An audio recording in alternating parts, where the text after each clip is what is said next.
Hello everyone, it's me Uncle John. Today I am going to read 능률 영어 1과 Can I swim? Can I swim? Tom Mitchell is a British teacher. In the 1970s, he worked at an English language boarding school in Argentina. One day, he visited a beach and found a penguin that was injured and alone. Mitchell decided to help the bird. He cleaned it, he fed it, and even gave it a name, Joan Salvador. From that day on, Joan Salvador lived on the terrace of his room in the school dormitory. The following is part of the story written by Tom Mitchell about the penguin and a boy at the school.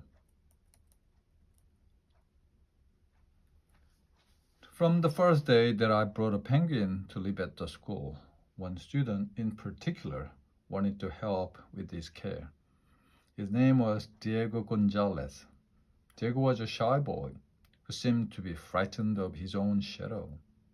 He struggled with his classes, and none of the after-school activity seemed to suit him. He was neither strong nor athletic. On the rugby field, nobody passed the ball to him or involved him in the game, except to make fun of him.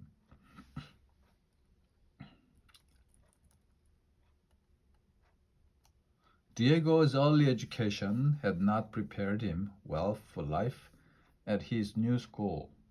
His knowledge of English was limited, so he avoided conversation. However, Diego enjoyed the company of Joan Salvador. Indeed, on the terrace,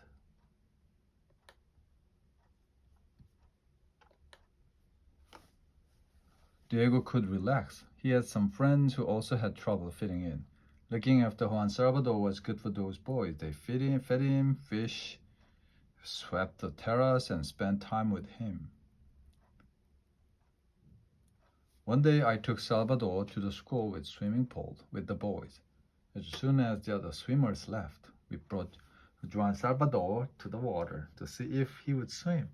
Juan Salvador had been living at the school for several months by then. However, in all that time, he had never been able to swim because his feathers had been damaged. Go on, I said. The penguin stared at me and then at the pool like he was asking, is this where the fish come from? Without further encouragement, he jumped in. With a single movement of his wings, he flew like an arrow across the water and knocked into the wall on the opposite side. Luckily, he was not hurt.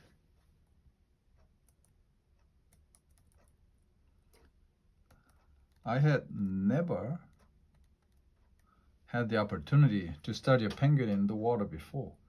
I was familiar with the awkward way that Juan Salvador walked on land, but now I watched in awe.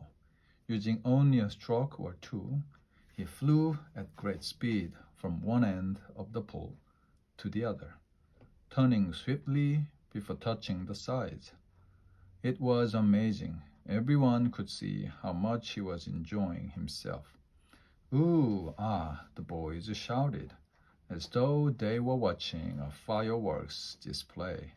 After a while, Diego came over and asked quietly, "Can I swim too?"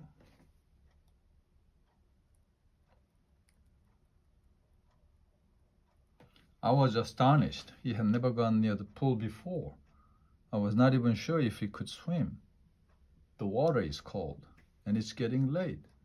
Are you sure you want to go in?" I asked. "Please, all right then," I said. "But be quick." I had never seen him so excited before.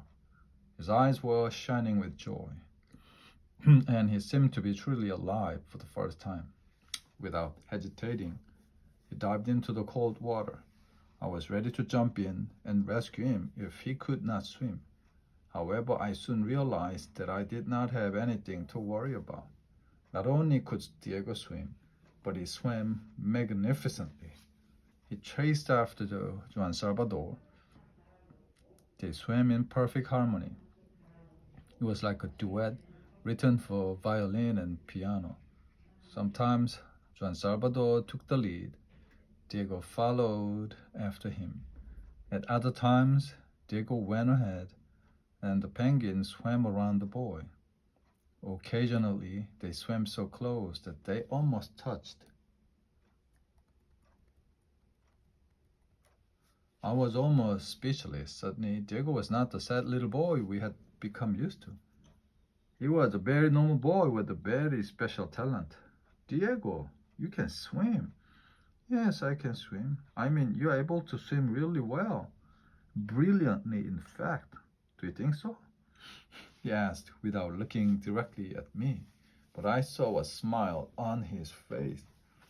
As we returned to the dorm, Diego told me that his father had taught him how to swim in the river by their home. It was the first time he had talked about his life. I listened in silence, without making any corrections to his English, as he talked nonstop all the way back to the dormitory. The events of that day were extraordinary. A child had gone down to the water to swim with a penguin, and shortly afterward, a young man had emerged. The ugly duckling had become a swan. It was definitely a turning point. Diego's confidence grew quickly after that day. When the school had a swimming competition, he won every race he participated in. The encouragement and acknowledgement given by the other boys was genuine. He had earned the respect of his classmates. Over the next few weeks, his grades improved and he became more popular. Thanks to a swim with a penguin, a lonely boy's life was changed forever. The end.